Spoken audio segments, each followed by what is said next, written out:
하나님은 항상 심판의 메시지와 함께 소망의 메시지를 주시죠. 하나님의 심판의 목적이 우리를 진멸하는 데 있지 않고 우리를 회개시키고 돌이키는 데 있기 때문에 그렇습니다.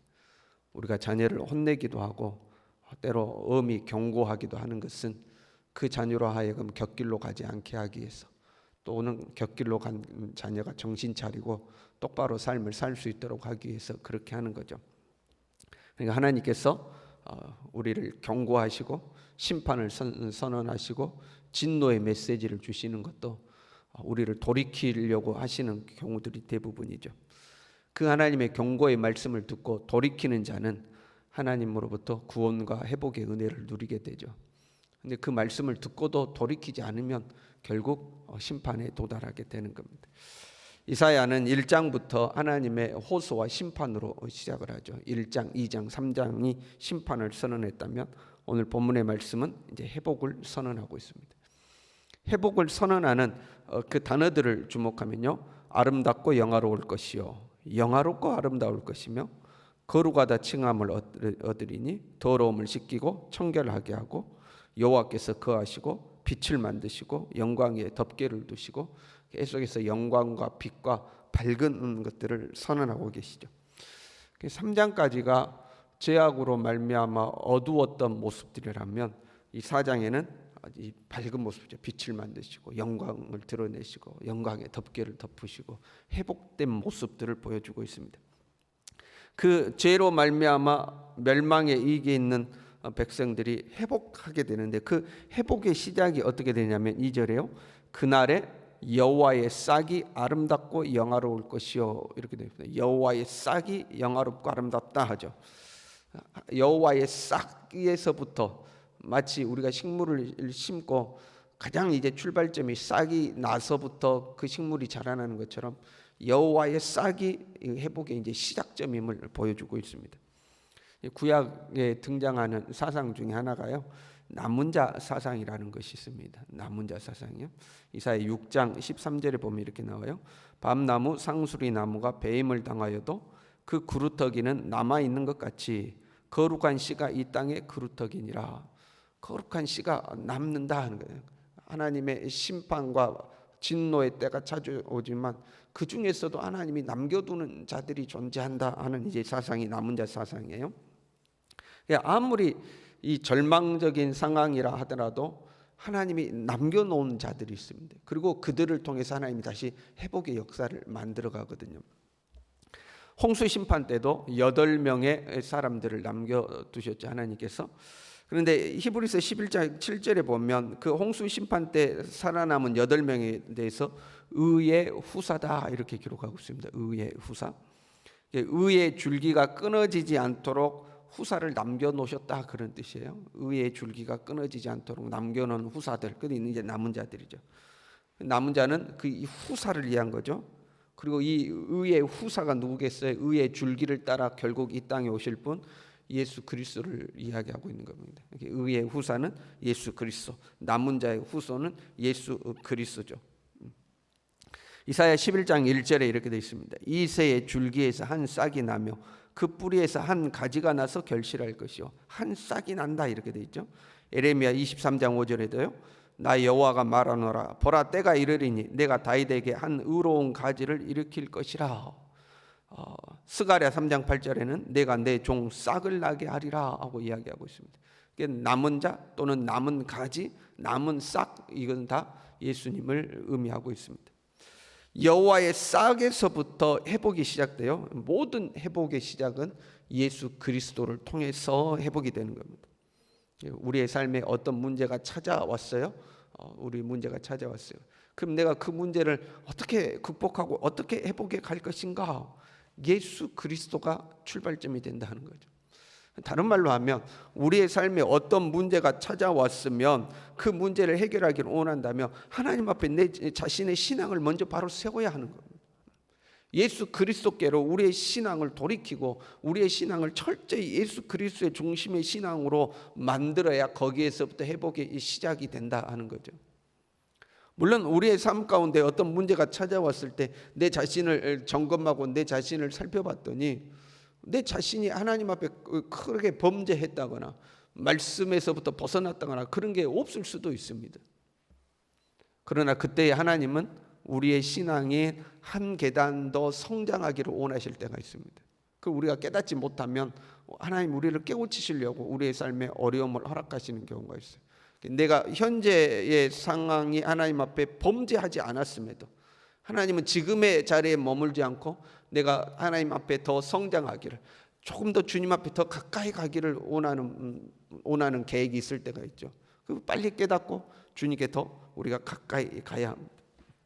믿음의 결단을 하고 내가 하나님 앞에 좀 더 철저하게 말씀으로 살아야겠다, 믿음으로 살아야겠다 결단하고 주님께 돌아갈 때에 우리의 삶에 하나님의 회복의 역사가 나타나게 되는 거죠.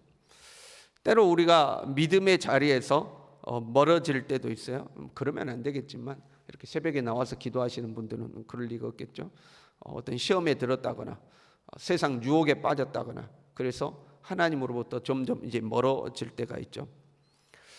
그때에도요, 우리 마음 한켠에 이 믿음의 싹이 존재하고 있어야 합니다.